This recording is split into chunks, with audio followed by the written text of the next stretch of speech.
Welcome to a brief overview of the integration of the Clowder Research Data Framework with NCSA's Labs Workbench platform. The National Center for Supercomputing Applications at the University of Illinois has several projects and applications focused on research infrastructure and enabling research computing at great scale. Many of these are open source, and we are always looking for opportunities to better leverage our own stable of software for new opportunities. In summer of 2021, funds from the NSF promoting Cyber Infrastructure for Sustained Scientific Innovation, or CSSI, was granted, enabling us to integrate our Clowder Research Data Management System with our Labs Workbench Cloud Application Management Framework. We're very excited at the potential this represents for researchers wanting to work with big data remotely and collaboratively. We'll talk briefly about Clowder and Labs Workbench individually before demonstrating an integrated workflow. Clowder is a platform for storing and managing large volumes of research data and is currently being used in deployments across many disciplines and institutions. For example, the TerraRef project has an instance of Clowder in which over a petabyte of high-resolution images and metadata for plant phenotyping are stored and processed. With Clowder, these data are made available via the web for hundreds of individuals, and there is a detailed permissions model that lets different data sets have different permissions for different groups. For TerraRef, we have over 30 million data sets organized into spaces and collections according to their date, crop, experiment, and other metadata.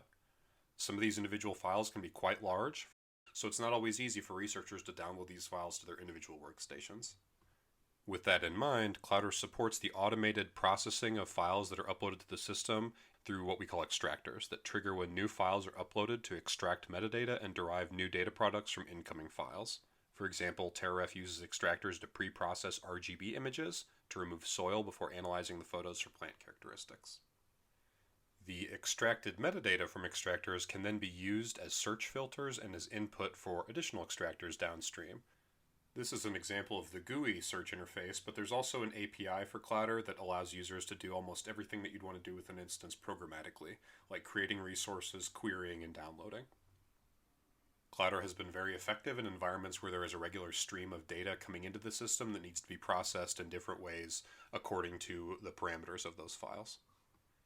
So overall, historically, the Clowder framework is great at hosting and processing large volumes of data in the cloud, but the process of writing these extractors still requires researchers to download some sample set of data to train and develop their algorithms, which can be problematic from both the traffic volume and the software dependency aspect. The need to move data back and forth and try to maintain identical processing environments locally and in the cloud is a challenge. On the other side of the coin, Labs Workbench is a scalable platform that enables deployment and maintenance of containerized data management tools and analysis software.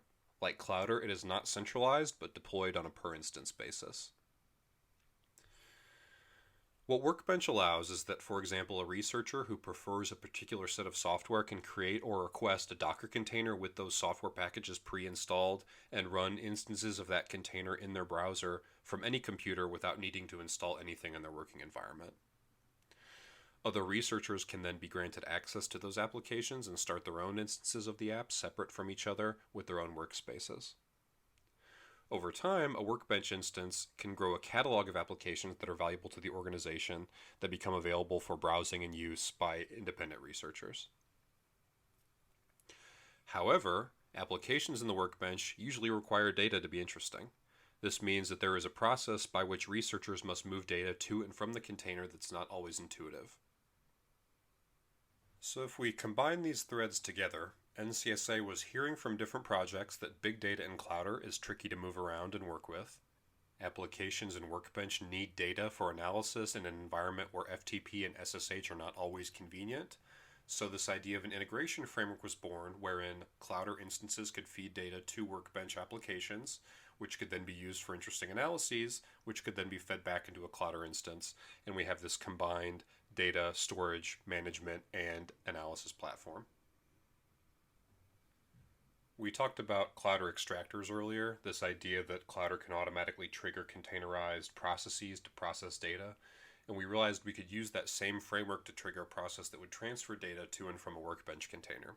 So we decided to use this extractor framework to give users in Clowder an existing way to transfer data without having to add a bunch of new architecture to the system. We've engineered it such that it's possible to run Clowder and Workbench on the same system or with the same data volume mounted, so that moving data between the two applications becomes as trivial as the creation of symbolic links. Transfers are instantaneous, and incurring bandwidth fees can be avoided if you're in a cloud environment like AWS. So let's take a look at what this looks like from a user perspective. Within Workbench, there is now a type of container called a Clowder connector, and users who have appropriate configuration and permission can start this instance up to automatically create a connection between their user in Clowder and their user in Workbench.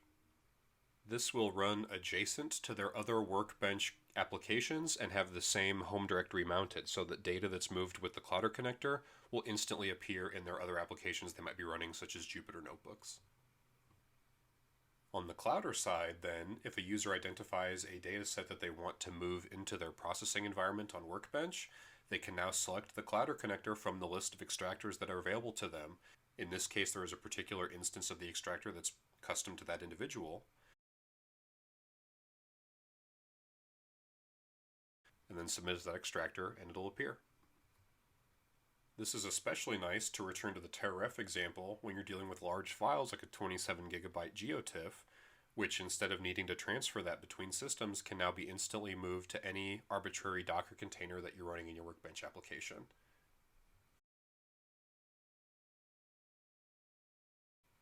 There's our files. We hope that this will be useful, especially for projects that store large volumes of time series data in Clowder, because the ability to download large swaths of a time series dataset rather than subsamples can be very valuable when you're tuning models. So this integration project is in its final stages. We are in the process of fixing some bugs and going through some reviews before it's deployed, but at that point, anyone who's interested in the process of deploying a Clowder instance or Workbench instance for their own use, or both together, feel free to contact us at NCSA, and we'd love to talk through your use case. This effort was led by Mike Lambert, Max Burnette, and Rob Kooper at NCSA, and thanks again to the National Science Foundation for funding this effort. Thank you very much.